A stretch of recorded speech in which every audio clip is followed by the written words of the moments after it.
Hello everyone, welcome back to my channel. तो आज के वीडियो में हम कवर करने जा रहे हैं बाल विकास व शिक्षा शास्त्र के। तो ये प्रीवियस ईयर क्वेश्चंस पूरे 30 हम इस वीडियो में कवर करेंगे। तो चलिए शुरू करते हैं। और ये दोनों ही लैंग्वेज में रहेगा, बाइलिंगुअल होगा ये video. So let's get started.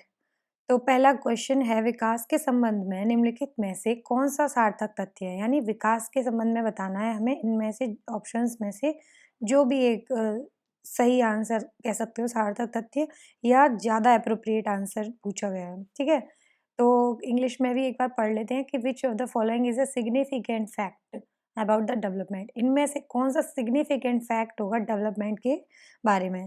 तो हमारे ऑप्शंस हैं, it does not follow a predictable pattern. जो हमारा डेवलपमेंट होता है वो कोई प्रेडिक्टेबल पैटर्न फॉलो नहीं करता है। तो ये स्टेटमेंट सही नहीं है, क्योंकि एक प्रेडिक्टेबल पैटर्न तो रहता है डेवलपमेंट में। यानी ये पूर्वानुमान प्रारूप के अनुसार नहीं होता है, ये गलत हो गया। दूसरा है हमारा, it is a product of the interaction of heredity and environment. तो ये सही बात है कि डेवलपमेंट जो होता है वो क्या होता है, प्रोडक्ट होता है किसका, हेरिडेटरी एंड एनवायरनमेंट का। यानी ये आनुवांशिकी और वातावरण की अंतःक्रिया का परिणाम है। तो सेकंड वाला हमारा आंसर ठीक है। बाकी हम अपना थर्ड भी देख लेते हैं। All individuals have similar rates of development. सारे इंडिविजुअल्स का जो डेवलपमेंट का रेट होता है वो सिमिलर होता है, नहीं होता है, सबका अलग अलग ही रहता है। तो थर्ड वाला तो सही नहीं है। नेक्स्ट है, development proceeds from specific to general. तो ये भी स्टेटमेंट रॉन्ग है। यानी विकास जो होता है विशिष्ट से सामान्य की ओर अग्रसर नहीं होता, सामान्य से विशिष्ट की ओर अग्रसर होता है। और थर्ड भी हमने देख लिया कि सही नहीं है। ठीक है, तो हमारा आंसर है फर्स्ट का सेकंड। ठीक है, इसके बाद हम बढ़ते हैं नेक्स्ट क्वेश्चन पे। सेकंड क्वेश्चन कि एक बालक जिसे मानव संपर्क से पृथक बड़ा किया गया है, किसी बच्चे को क्या किया गया है, ह्यूमन कांटेक्ट से दूर रखा गया, यानी आइसोलेशन में रखा गया हो, प्राय दीर्घ काल तक अत्यधिक भाषा की कमी को दर्शाता है। ठीक है, लंबे समय में क्या होता है, उसमें भाषा की कमी देखने को मिलती है, जो बाद के भाषा उद्भाषण अनुभवों द्वारा पूर्ण रूप से बिल्कुल पूरी होती है। ठीक है, अब ये जो साक्ष्य भाषा विकास के कौन से पक्ष को बल देता है, तो ये जो है इसमें सीधे सीधे वातावरण की बात हो रही है ना। तो हमारा आंसर वातावरण इसका सही होगा, जैविकीय नहीं होगा, अंतःक्रियावादी नहीं होगा, व्यावहारिक नहीं होगा। ठीक है, अब अगर आप इसको इंग्लिश में कवर करते हो तो the child is raised in isolation from human contact often show extreme long lasting language deficits. यानी अगर किसी बच्चे को, चाइल्ड को आइसोलेशन में रखा गया और ह्यूमन कॉन्टैक्ट से दूर रखा गया, तो क्या होगा, उसमें एक्सट्रीम लॉन्ग लास्टिंग क्या दिखेगी, लैंग्वेज डेफिसिट देखने को मिलेगी। यानी फिर क्या होगा, that are rarely entirely overcome by later exposure to language. जो कि वो आप बहुत ही बिरले ही, मतलब रेयरली ही उसका क्या कर पाओगे, उसको ओवरकम कर पाओगे, चाहे कितना भी बाद में आप चाहोगे एक्सपोजर कर लो। तो ये जो आपको एविडेंस दिया है उसको बताना है कि इनमें से कौन सा है जो सपोर्ट करेगा लैंग्वेज के रिगार्डिंग, यानी लैंग्वेज डेवलपमेंट के एस्पेक्ट में से इनमें से कौन सा आपको सपोर्ट करता हुआ दिखाई दे रहा है। तो ये एनवायरनमेंट की बात आ रही है इसमें सीधी सीधी, तो इसका आंसर इसलिए फर्स्ट होगा, वातावरणीय। ठीक है, नेक्स्ट क्वेश्चन की तरफ बढ़ते हैं। निम्नलिखित में से कौन सी शिक्षण अधिगम व्यूह रचना यानी कौशल सृजनात्मकता के विकास में बाधा पहुंचाती है। यानी which of the following strategies of teaching learning is obstacle in developing creativity.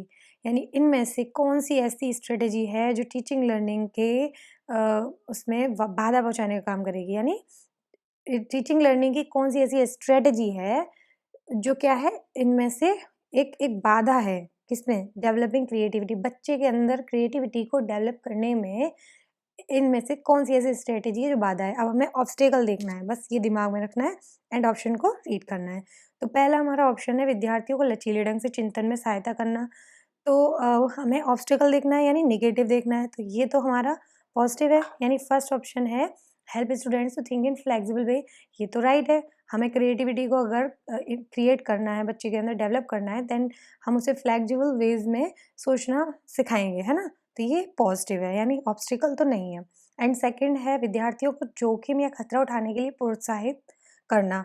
तो ये जो होगा हमारा थर्ड का, रिस्क, ठीक है, थोड़ा बहुत रिस्क उसको उठाना एजुकेशन में भी सिखाया जाता है सो दैट कि उसको चीज़ें फेस करना आ जाती हैं, ठीक है।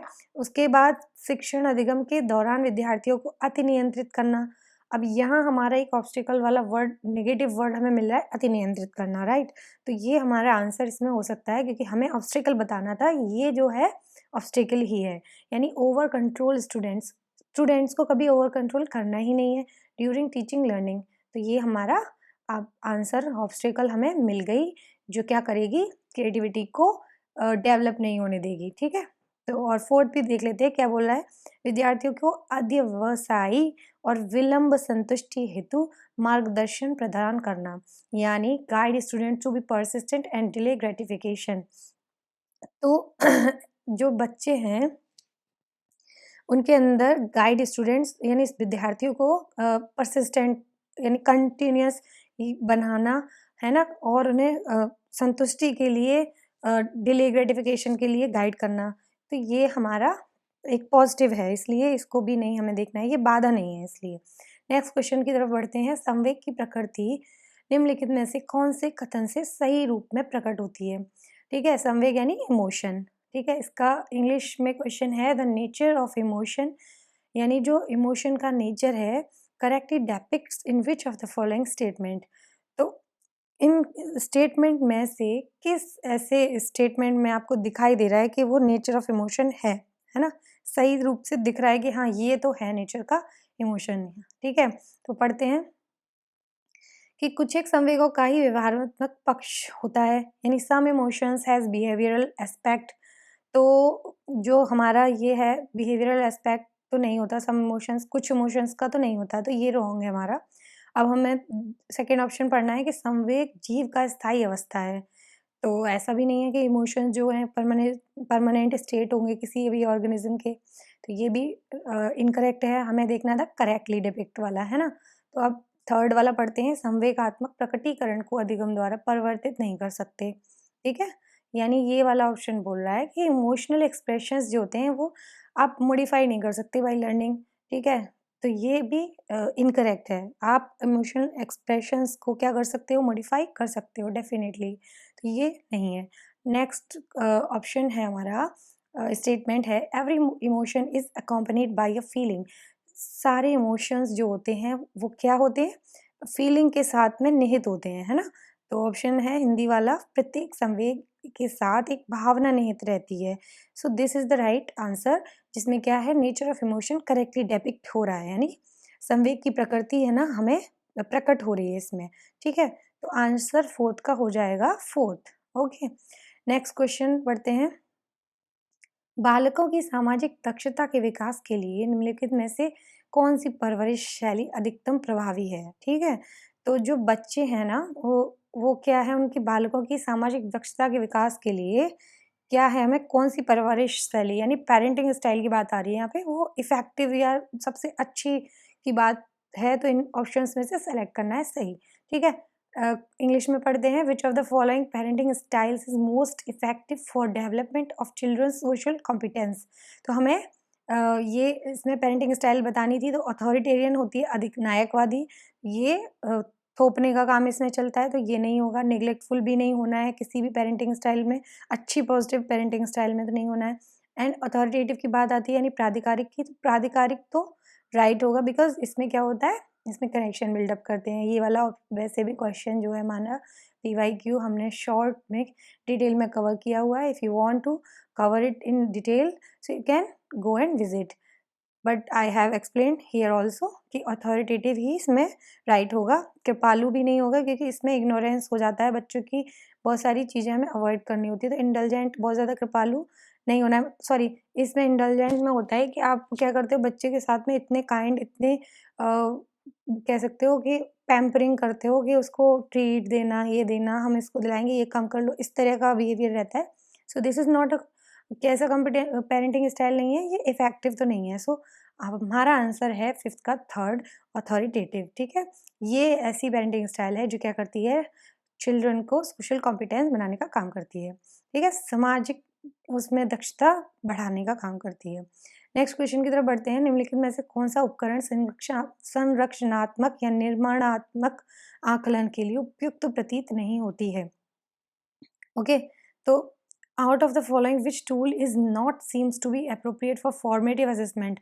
इन्होंने पूछा है कि जो हमारी फॉर्मेटिव असेसमेंट होती है उन उसमें क्या होता है, इनमें से कौन सा ऐसा ऑप्शन है जो नहीं है, क्या अप्रोप्रिएट नहीं है फॉर्मेटिव असेसमेंट के रिगार्डिंग। तो फॉर्मेटिव असेसमेंट में क्या क्या होता है, क्विजेस होती हैं टेस्ट और एग्ज़ाम वगैरह नहीं होते। तो ये हमारा पूछा भी यही था कि क्या नहीं होता है, तो ये सेकंड ऑप्शन हमारा इसका राइट होगा, यानी प्रश्नोत्तरी तो होती है ना। मानदंड संदर्भित परीक्षण नहीं होता।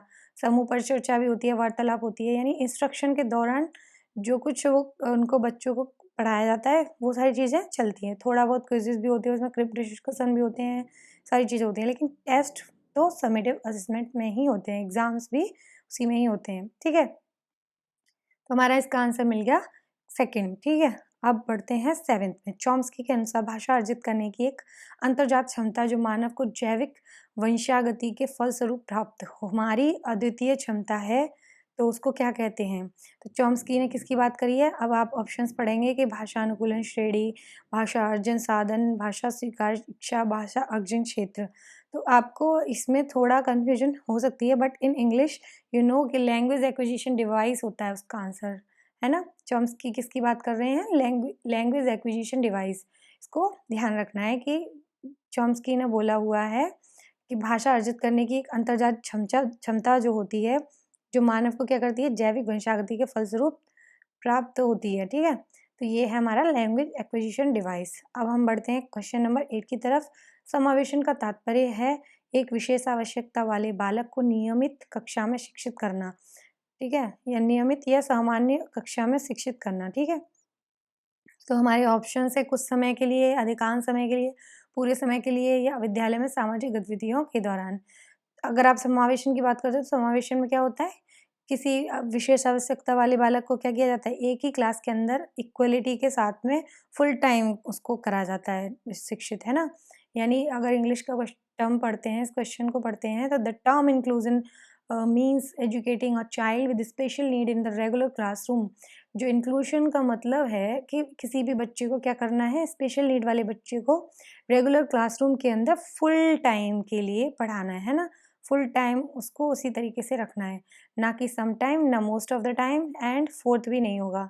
सो full time is the right answer, यानी third option is the right answer. अब बढ़ते हैं 9th क्वेश्चन की तरफ। 9th क्वेश्चन की तरफ, निम्नलिखित में से कौन सा पूरक अधिगम नियम थॉर्नडाइक द्वारा प्रतिपादित किया गया है? तो हमारे थॉर्नडाइक में जो दो तरह के लॉ की बात आती है, primary law and supplementary law, है ना। तो हम इसमें इंग्लिश में पढ़ते हैं, which of the following is a supplementary law of learning propounded bye Thorndike. Thorndike ने जो भी सप्लीमेंट्री लॉज की बात की है उनमें से इनमें कौन सा है वो? लॉ ऑफ रेडीनेस तो नहीं है, लॉ ऑफ एक्सरसाइज भी नहीं, लॉ ऑफ इफेक्ट भी नहीं है, लॉ ऑफ मल्टीपल रेस्पॉन्डिंग होता है supplementary law. So this is the right answer. तो हमने टिक कर दिया सेकेंड, 9 का सेकेंड सही है।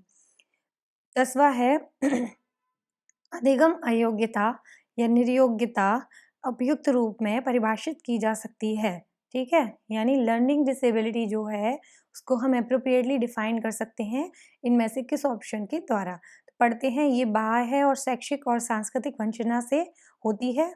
और इंग्लिश में देखते हैं, इट इज़ एक्सट्रिंसिक। उनका लर्निंग डिसेबिलिटी जो होती है वो एक्सट्रिंसिक है and due to educational and cultural deprivation. तो ये तो नहीं होता है ना।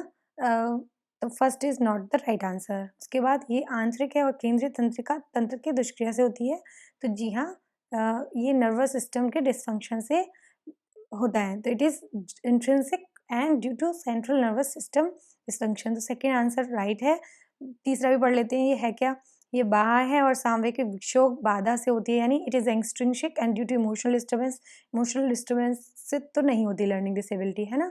ये तो रॉन्ग है। और फोर्थ की बात करें, ये आंतरिक है और मानसिक मंदता से होती है, तो वो भी नहीं है। मेंटल रिटार्डेशन से भी इसका कोई मतलब नहीं है। हमारा आंसर हमें मिल चुका है कि नर्वस सिस्टम डिसफंक्शन से, और ये बाह्य है, इंट्रिंसिक है। तो ये स्टेटमेंट क्या कर रहा है, लर्निंग डिसेबिलिटी को अप्रोप्रिएटली डिफाइन कर रहा है। So the answer is second. Next question की तरफ बढ़ते हैं, 11th। निम्नलिखित में से बुद्धि की कौन सी श्रेणी हार्वर्ड गार्डनर द्वारा उनके बहुबुद्धि सिद्धांत में नहीं सुझाई गई है। तो इस पे हमने पूरा टॉपिक जो है हार्वर्ड गार्डनर का कवर किया हुआ है, उनकी बहुबुद्धि के सिद्धांत को कवर किया है। So you can go and visit the video on all TED talk channel. So बढ़ते हैं ऑप्शंस को। गणितीय कौशल फर्स्ट ऑप्शन, इसकी बात तो उन्होंने की है ना। Which one of the following category of intelligence is not suggested by Harvard gardener in his multiple intelligence theory. तो इसमें से कौन सी नहीं पूछा है कि जो भी हार्वर्ड गार्डनर ने 8 मल्टीपल इंटेलिजेंस थ्योरी की बात की थी, उनमें से कौन सी नहीं है। तो मैथमेटिकल तो थी, म्यूजिकल भी थी, है ना, इंटरपर्सनल भी थी और प्रैक्टिकल नहीं थी। सो व्यावहारिक कौशल की बात उन्होंने नहीं कही है। तो हमारा ये आंसर हो गया 11 का फोर्थ, ये नहीं है। सो नॉट हमें बताना था एंड हमने आंसर दिया है इसका फोर्थ। ओके, अब बात करें इसके ऑप्शंस को, अगर थोड़ा सा क्लियर करना है कि मैथमेटिकल स्किल में क्या होता है। जो मैथमेटिकल स्किल होती है उसके अंदर मैथ स्मार्ट पीपल होते हैं, यानी मैथमेटिकल में इंटेलिजेंट लोग होते हैं। म्यूजिकल स्किल की बात करें इसकी म्यूजिक स्मार्ट पीपल होते हैं। इंटरपर्सनल स्किल में बात करें तो जो ह्यूमन से अच्छे इंटरेक्शन करते हैं, अदर पर्सन से अच्छा इंटरेक्शन करते हैं, तो पीपल स्मार्ट लोग इंटरपर्सनल स्किल में पाए जाते हैं। ठीक है, हमारा फोर्थ कोई ऐसा उन्होंने पॉइंट नहीं बताया कि मल्टीपल इंटेलिजेंस है प्रैक्टिकल स्किल, सो ये नहीं है फोर्थ वाला। ठीक है, क्वेश्चन नंबर 12 देखते हैं। वाइगॉट्स्की के अनुसार ये कार्य जो बालक अकेले के लिए अत्यधिक कठिन है परंतु किसी प्रौढ़ और अधिक कुशल स्थायी की सहायता से करना संभव वो कहलाता है। तो हमें यहाँ पे बोला हुआ है क्लियरली, आप इंग्लिश में पढ़ेंगे तो आपको गलती करने के चांसेस कम होते हैं बजाय हिंदी के। सो एक बार अगर देखिए इसमें, according to Vygotsky a range of task too difficult for the child to do alone. Vygotsky के अनुसार जो रेंज होती है ना किसी डिफिकल्ट टास्क को बच्चे के लिए कर पाना अकेले, है ना, किसी बच्चे को अगर कोई काम दिया जाए वो अकेले अगर उसको नहीं कर पा रहा है किसी रेंज ऑफ टास्क को, but possible with the help of adults, अगर किसी एडल्ट की या मोर स्किल पीयर की हेल्प मिल गई उसे, तो वो पॉसिबल हो पा रहा है उस काम उसको करना। तो वो जो रेंज होती है उस तक पहुंचने की, वो होती है हमारी ZPD। ठीक है, and that process is scaffolding. So हमें तो रेंज पूछा है तो हमारा आंसर थर्ड होगा। सो आसन्न विकास क्षेत्र हमारा इसका आंसर है। नेक्स्ट क्वेश्चन 13, समस्या समाधान में निम्नलिखित में से कौन सा पद सम्मिलित नहीं है, यानी which of the following step is not included in problem solving. Problem solving में इनमें से कौन सा स्टेप इंक्लूड नहीं होगा। तो हमारा ऑप्शन है फर्स्ट, आंकड़ों का एकत्रीकरण करना। तो एक्यूमुलेशन ऑफ डाटा तो होगा, है ना, तभी तो हम प्रॉब्लम को सॉल्व करेंगे, है ना। अब बढ़ते हैं सेकंड की तरफ, परिकल्पनाओं का निर्माण करना यानी फॉर्मुलेटिंग ऑफ हाइपोथेसिस। ये भी होगा, हाइपोथेसिस तो बहुत ज़रूरी है फॉर्मुलेट करना अगर आप प्रॉब्लम को सॉल्व करना है, तो वो भी हमारा ठीक है। अब बढ़ते हैं थर्ड को, तो थर्ड है हमारा सत्यापन और सामान्यीकरण करना। तो ये भी हम करेंगे, बिल्कुल वेरिफिकेशन भी करेंगे उसमें और जनरलाइजेशन भी करेंगे।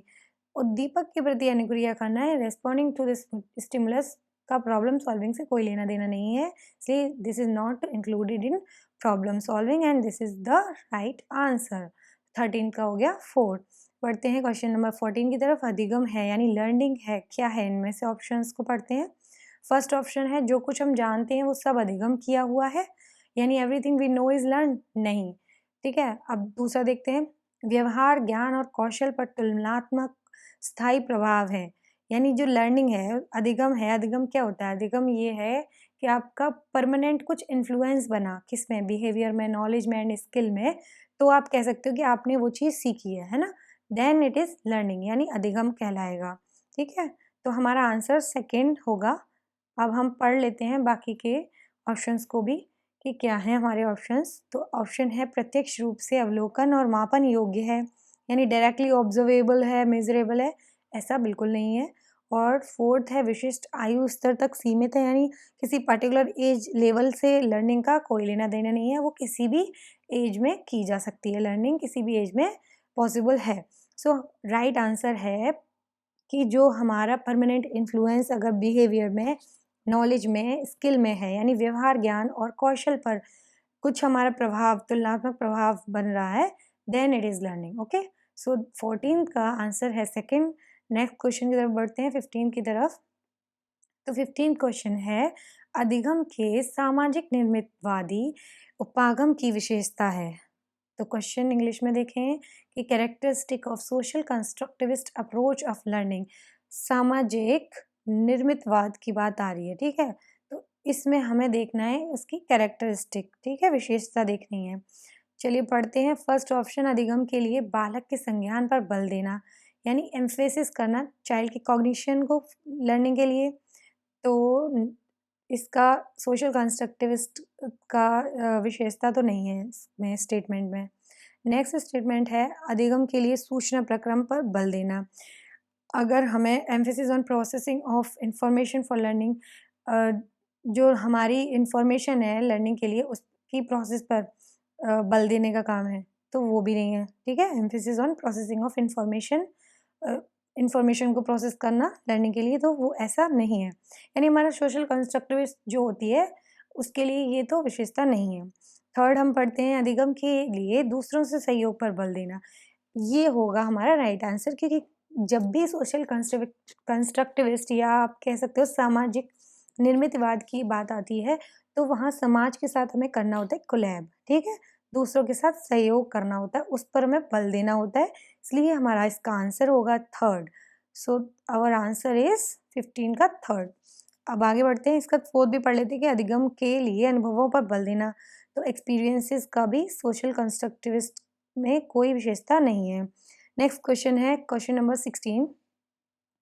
कोहलबर्ग के अनुसार एक बालक के नैतिक विकास के कौन से स्तर में वह नैतिक मूल्यों का आंतरीकरण या अभ्यंतरीकरण प्रदर्शित नहीं करता और बालक के नैतिक तर्क बाह्य पुरस्कार और दंड से नियंत्रित रहते हैं।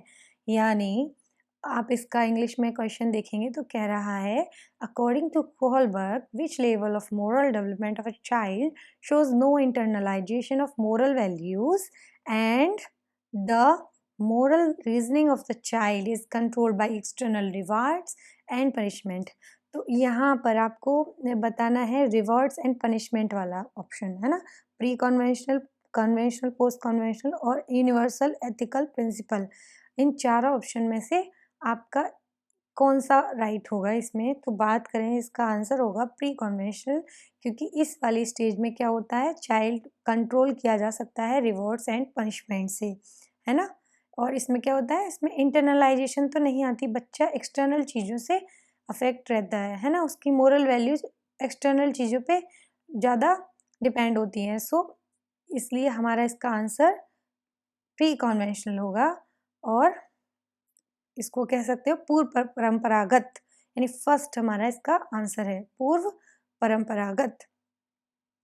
अब हम बढ़ते हैं 17 की तरफ। एक बालक जो किसी एक विशेषता, लक्षण जैसे दुश्चिंता या सामाजिकता में उच्च और निम्न है, बाद के वर्षों में भी इसी तरह का रहता है, ये कथन निम्न के महत्व को बल देता है। तो इसकी जो इंग्लिश क्वेश्चन है वो देखते हैं कि एक बच्चा जो है वो हाई लो करेक्टरिस्टिक शो कर रहा है एंजाइटी या सोशलिटी की, and will remain so at later, बाद के समय में भी, बाद की वर्षों में भी उसमें ये देखने को मिलेगी। तो ये जो स्टेटमेंट है वो किस पर बल दे रहा है, अगर इस तरह का बच्चा है तो उसमें क्या इफेक्ट होगा, है ना, किस। तो इसका आप बात करें ऑप्शन की, तो किस ऑप्शन में ये चीज़ देखने को मिलेगी, तो वो होगा हमारा हेरिडिटरी, यानी आनुवांशिकी के, है ना। एनवायरनमेंट में नहीं, हेरिडिटरी एंड एनवायरनमेंट में भी नहीं, मैचुरेशन में भी नहीं। ओके, तो first is the right answer. 18th की बात करें, निम्नलिखित में से कौन सा कथन चिंतन के विषय में गलत है। विच of the following statement is incorrect about thinking, thinking के बारे में इनमें से कौन सा गलत है। चार ऑप्शन को पढ़ते हैं। चिंतन में प्रतिमाएं और भाषा प्रयुक्त होती है, थिंकिंग में इमेज लैंग्वेज होती है, बिल्कुल होती है, उसके थ्रू ही आप चीज़ों को दिमाग में स्टोर कर पाते हैं, है ना। फोर्थ है, चिंतन एक प्रकार की सूचना प्रक्रमण या प्रक्रिया है, ठीक है, thinking is a form of information processing. तो ये भी हमारा सही है कि क्या है, थिंकिंग एक इंफॉर्मेशन को प्रोसेस करने का काम तरीका है, तो वो तो है। उसके बाद है थर्ड ऑप्शन, चिंतन संज्ञानात्मक प्रक्रिया का समुच्चय सेट है, यानी thinking is the set of cognitive process. तो ये भी है हमारा राइट आंसर, राइट स्टेटमेंट है कि कॉग्निटिव और थिंकिंग तो पॉजिटिव है ना, यानी ये सही बात है कि थिंकिंग जो है कॉग्निटिव प्रोसेस का एक सेट है तो है। एंड फोर्थ है चिंतन और भाषा असंबंधित है, तो ये हमारा इनकरेक्ट है क्योंकि चिंतन और भाषा संबंधित होते हैं, अनरिलेटेड नहीं होते, रिलेटेड होते हैं। सो इनकरेक्ट बताना था आपको, तो इसलिए fourth is the right answer. Next question है हमारा 19, निम्नलिखित में से कौन सा प्रश्न चिंतन की गहन प्रकार की शैली को प्रोत्साहित करता है? डीप थिंकिंग की ज़रूरत पड़ेगी या डीप स्टाइल ऑफ थिंकिंग की ज़रूरत पड़ेगी, ऐसा इनमें से कौन सा क्वेश्चन है जो बच्चे के अंदर उसको प्रोत्साहन करेगा कि डीप सोचे, वो डीप तरीके से सोचे? तो आपका पहला क्वेश्चन है कि आधा का प्रतिलोम क्या है, तो इसका सीधा सीधा आंसर है, इसमें कोई डीप स्टाइल ऑफ थिंकिंग की ज़रूरत नहीं होगी। सेकंड है न्यूनतम अभाज्य संख्या, तो इसका भी सीधा सीधा एग्जैक्ट आंसर आ सकता है, तो इसमें भी डीप स्टाइल थिंकिंग नहीं चाहिए। थर्ड है आधी मात्रा में चाय बनाने के लिए कितना दूध प्रयोग करेंगे, ये भी आंसर सीधे दिया जा सकता है। एंड फोर्थ जो है योग व्यकलन का विलोम होता है और कहने का क्या तात्पर्य है, अब इसमें उसको सोचना जो पड़ेगा ही पड़ेगा, तो इनकरेज हो रहा है यहाँ पे डीप स्टाइल ऑफ थिंकिंग, इसलिए fourth is the right answer. Let's move on to question number 20, निम्नलिखित में से कौन सी व्यावहारिक विशेषता व्यक्ति के अभिप्रेरित व्यवहार से संबंधित नहीं है, यानी which of the following behavioural characteristic is not related to motivated behaviour of the individual. इनमें से कौन सा ऐसा ऑप्शन है जो क्या है, ऐसी कौन सी बिहेवियरल कैरेक्टरिस्टिक है जो नहीं है रिलेटेड किससे, मोटिवेटेड बिहेवियर से इंडिविजुअल के? तो मोटिवेटेड बिहेवियर एनर्जाइज तो होगा, डायरेक्टेड भी होगा, सेपरेटेड नहीं होगा, ठीक है, तो हमसे पूछा है नॉट वाला, सो सेपरेटेड नहीं होगा, सस्टेन तो होगा, है ना, सतत तो होगा, बस पृथक या सेपरेटेड नहीं होगा। Now let's move on to question number 21, सतत और व्यापक मूल्यांकन के विषय में निम्नलिखित में से कौन सा कथन गलत है? विच of the following statement is incorrect? Incorrect बताना है स्टेटमेंट जो कंटिन्यूस एंड कॉम्प्रिहेंसिव एवेल्युएशन यानी सीसीई के बारे में गलत है। तो हमारा पहला ऑप्शन है ये विद्यालय आधारित मूल्यांकन है, तो बिल्कुल है, सीसीई स्कूल बेस्ड एवेल्युएशन होता है। एंड सेकेंड इज इसमें विद्यार्थियों के सभी पक्ष सम्मिलित होते हैं, तो बिल्कुल होते हैं, विद्यार्थियों के सभी पक्ष इसमें शामिल होते हैं, all aspects of students are included in it. And the third is इसमें निदानात्मक मूल्यांकन सम्मिलित नहीं है, तो ये तो नहीं है ऐसा, है ना, इसमें डायग्नोस्टिक तो ज़रूरी है, डायग्नोस्टिक एवेल्युएशन तो सीसी का एक इम्पॉर्टेंट एस्पेक्ट है। सो ये पूछ रहा है इनकरेक्ट, क्वेश्चन हमसे पूछ रहा था इनकरेक्ट है सीसी के बारे में, तो ये इनकरेक्ट है, this statement is incorrect about CC. And let's read the fourth option, इसके लिए औपचारिक और अनौपचारिक दोनों प्रविधियां प्रयोग की जाती हैं, so both formal and informal techniques are use for it is the also correct statement. So we have find out the incorrect statement and that is the third one. Now let's move on to question number 22, गेने द्वारा प्रस्तावित अधिगम का पदानुक्रमिक उच्चतम स्तर है, यानी the highest level of learning in the hierarchy proposed by Gagne is. तो गैगने की जो हायरार्की है उसमें सबसे टॉप पर या सबसे हाईएस्ट लेवल पर कौन सी है? सो समस्या समाधान अधिगम उसमें टॉप पर या हाईएस्ट लेवल होती है, सो हमारा आंसर है ऑप्शन नंबर 1। सिद्धांत अधिगम भी नहीं है, प्रिंसिपल लर्निंग नहीं है, कंसेप्ट लर्निंग नहीं है, स्किल लर्निंग नहीं है, so we have find out that 22 का होगा राइट आंसर 1। ओके, 23 की बात करें, निम्नलिखित में से कौन सा आंतरिक अभिप्रेरणा का उदाहरण नहीं है, यानी इनमें से कौन सा इंट्रिंसिक मोटिवेशन का एग्जाम्पल नहीं है? ये जो वर्ड्स होते हैं ना, नॉट और ये इनकरेक्ट, इनको बहुत दिमाग में रखना है while reading the options, because if आपने स्किप किया देन आप अल्टीमेटली गलत ऑप्शन को सेलेक्ट कर लेते हो, सो इसलिए इसको दिमाग में रखते हुए ऑप्शन को रीड करना है कि हमें क्या बताना है, नहीं है, नॉट वाला, ठीक है, इंट्रिंसिक मोटिवेशन का नहीं होगा, तो एंग्जाइटी तो होगा, है ना, नीड फॉर अचीवमेंट भी इंट्रिंसिक मोटिवेशन का ही होगा कि हमें ये चीज़ अचीव करनी है, तो उससे हम क्या रहेंगे, मोटिवेटेड रहेंगे अंदर से। सो इंट्रिंसिक मोटिवेशन सेकंड का भी होगा, है ना, यानी दुश्चिंता भी होगा, उपलब्धि की आवश्यकता भी होगी, आकांक्षा का स्तर भी जरूर होगा। एस्पिरेशन अंदर से ही मोटिवेशन का पार्ट है ना। अब बात आती है प्रशंसा की, तो प्रशंसा एक्सट्रिंसिक होता है, बाहरी मोटिवेशन का पार्ट है। सो ये उसका एग्जाम्पल नहीं है ना। तो हमें मिल गया नॉट वाला, यानी ये इंट्रिंसिक मोटिवेशन का एग्जाम्पल नहीं है। Now let's move on to question number 24 and that is अधिगमकर्ताओं की व्यक्तिगत विभिन्नताओं की पूर्ति के लिए निम्नलिखित में से कौन सा चरण वांछनीय नहीं है, या कौन सा पद वांछनीय नहीं है। इंग्लिश में रीड करेंगे तो to meet the individual differences of learners which of the following step is not required. किसी भी लर्नर के उसकी व्यक्तिगत विभिन्नताओं की पूर्ति के लिए इनमें से कौन सा स्टेप ज़रूरी नहीं है।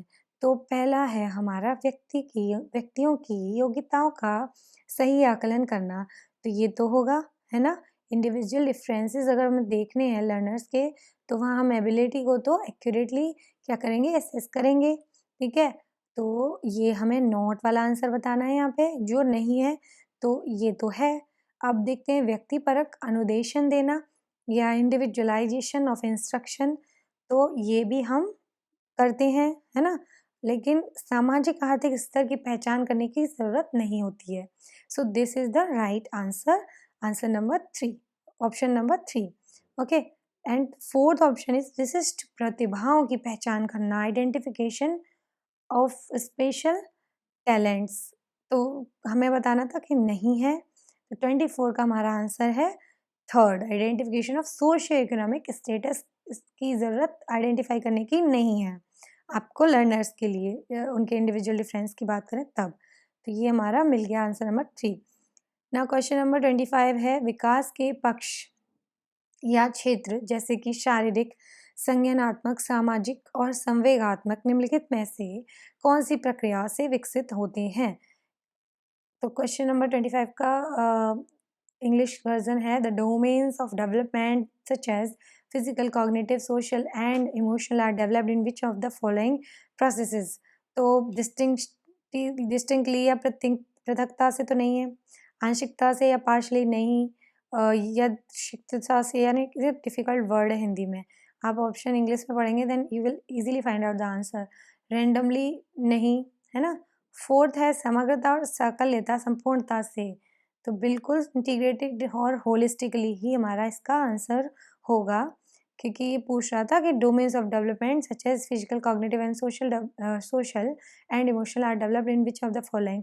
इंटीग्रेटेड और होलिस्टिकली ही ये जो डेवलपमेंट के डोमेन्स हैं चारों, physical, cognitive, social and emotional, वहाँ पे अच्छे से डेवलप होती हैं। ठीक है, समग्रता से और संपूर्णता से।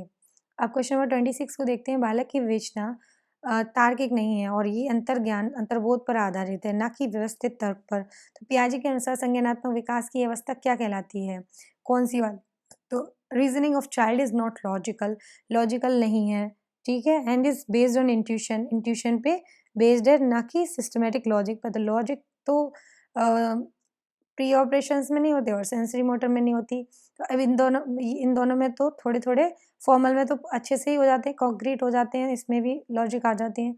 हमारा इसमें आंसर होगा सेंसरी में भी नहीं हो पाते। तो इसका आंसर हमारा क्या होगा, 26 का आंसर होगा प्री ऑपरेशन। तो ये हमारा इसका राइट आंसर है 26 का, यानी पूर्व क्रियात्मक काल में ये चीज़ मिलेगी, है ना।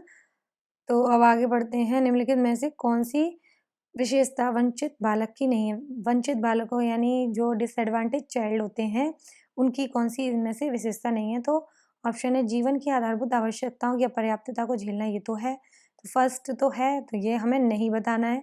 अब दूसरा है आधारभूत और सार्वभौमिक अधिकार प्रदान करना, provide the basic and universal right, है ना। तो ये हमारा आंसर होगा, बिकॉज पूछा गया है आपसे कि डिसएडवांटेज चाइल्ड की कैरेक्टरिस्टिक नहीं है, तो ये हमारा राइट आंसर है।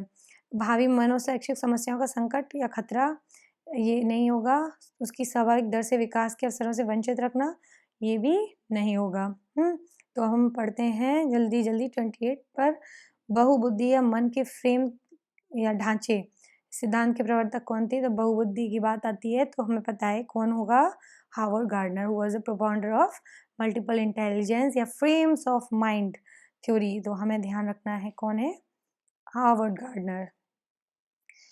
अब क्वेश्चन नंबर 29 है, अधिगमकर्ताओं के सतत और व्यापक मूल्यांकन के विषय में निम्नलिखित में से कौन सा कथन सही है। सही की पहचान करनी है इनमें से। सीसी के रिगार्डिंग कौन सा स्टेटमेंट जो है वो करेक्ट होगा, है ना, हमें बताना है करेक्ट। तो फर्स्ट है समेटिव असेसमेंट क्या होती है, फॉर्मल असेसमेंट होती है, तो बिल्कुल होती है, हमें बताना है इसका करेक्ट। तो ये तो हमें करेक्ट मिल गया। समेटिव असेसमेंट क्या है, फॉर्मल असेसमेंट। अब देखो और भी पढ़ लेते हैं क्या है। समेटिव असेसमेंट जो है इनफॉर्मल है, नहीं। समेटिव असेसमेंट क्या है, ड्यूरिंग द इंस्ट्रक्शनल प्रोसीजर होती है, नो। वो फॉर्मेटिव होती है जो इंस्ट्रक्शनल प्रोसीजर में होती है, यानी अनुदेशन प्रक्रिया के दौरान जो होती है वो संकलित आकलन नहीं होती है ना।